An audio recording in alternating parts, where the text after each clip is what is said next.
जैसे हमारे सोनिया गांधी जी ने 2 रुपए किलो गेहूं 2 रुपए किलो चावल किया था उस हमारे सत्ता केंद्र में उस टाइम वो इसी चीज को देखेंगे एक फुटपाथ पे रहने वाले आदमी 2 रुपए किलो गेहूं लेकर राशन से खास के भूखा नहीं सो सकते। लोगों के बीच में रह रहे हैं। इस बार कांग्रेस पार्टी ने आपको एक मौका दिया है नगर सेवक का। इससे पहले कांग्रेस के वरिष्ठ विलू स्वामी जी नगर सेवक थे, उस टाइम विकास हुआ तो विकास थमा हुआ है, तो आपकी क्या नीति रहेगी इस इलाके के लिए? विकास थमा है मतलब ऐसा है कि 15 साल के वहाँ पे बाद में विलू स्वामी जी एक बार ओबीसी वार्ड में नहीं लड़े थे, तो वो चुन के आए तो उन्होंने रोड का, लाइट का, पानी का काम किया था। उसके बाद 15 साल गुजर गए, पॉपुलेशन बढ़ गई, लोग बढ़ गए, तो जो उन्होंने काम किया था वो सीमित तौर पे था उस आबादी को देखते हुए। बाद में आबादी बढ़ने के बाद फिर से वहाँ प्रॉब्लम शुरू हो गए, तो वहाँ कोई भी नगर सेवक काम नहीं कर रहा था। उस वक्त भी हमारा कोई पार्टी का नगर सेवक नहीं होते भी हम कंटिन्यू वहाँ काम कर रहे थे। आज वो विभाग में पानी आया, आप देखिए 2018 में हमने मोर्चा निकाला, 2017 से लेके 2019 तक हमने उसका फॉलोअप लिया, टेंडर पास करवाया, टेंडर बनाया, फिर अपोजिशन जब वो फाइल आगे नहीं बढ़ रही थी, जब ऑफिसर लोग अपना एक एक बात करते थे कि इसके पास फाइल नहीं, उसके पास है, उसके पास नहीं, उसके पास है, तो हमने हमारे विरोधी पक्ष नेता रवि राजा इसके बाद 2 से 3 ज्वाइंट मीटिंग लगाया, construction department, ward wise, HE hydraulic engineer और एमसीपी ऐसे इनकी हमने 3 बार मीटिंग लगाया कि किसके पास काम रुका, जवाबदारी किसकी है काम आगे करने की, तब जाके वो मसला आगे होता गया और उसका हमने फॉलोअप लेते हुए वो काम को यहाँ तक अंजाम दिया। लेकिन 32 हमारा नगर सेवक MLA नहीं बनी, वैसे हम उसका श्रेय नहीं ले पाए, लेकिन हमारे पास इतना एविडेंस है कि हम इलेक्शन दरमियान पब्लिक को बताएंगे कि वहाँ का पानी काम कांग्रेस पार्टी ने किया। दूसरी बात रही लाइट का सवाल, वहाँ पे लाइट भी विलू स्वामी जी ने 2014 से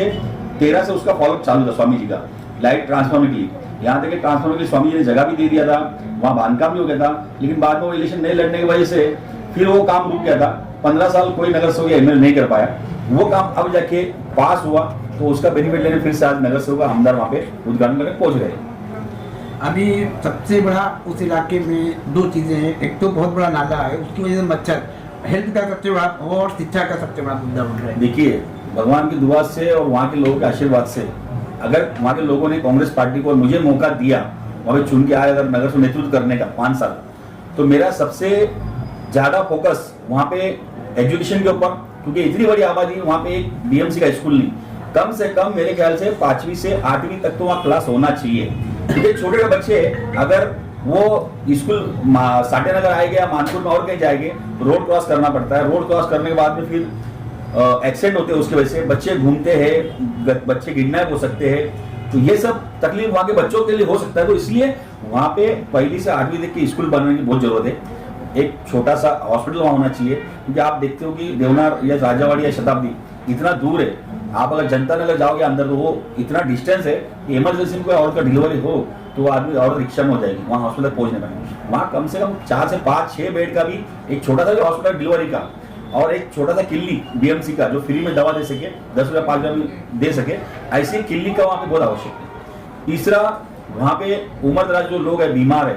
खाना वाना खाने के बाद में उनको थोड़ा बहुत अगर हवा चाहिए, तो वहाँ आप देखिए गली इतनी छोटी कि हवा भी नहीं मिल पाती, तो आदमी कम से कम कहीं गार्डन हो, जॉगिंग ट्रैक हो, वॉकिंग हो, तो ऐसी कोई सुविधा मानी। जगह बाकायदा बहुत अच्छी है, बहुत जगह वहाँ पे करने की इच्छा हो तो सब कर दे, लेकिन मेरा इतना प्रॉमिस है कि अगर मुझे 5 साल मौका दिया, ये सब सुविधा पब्लिक को पहुंचाने का काम मैं करूंगा।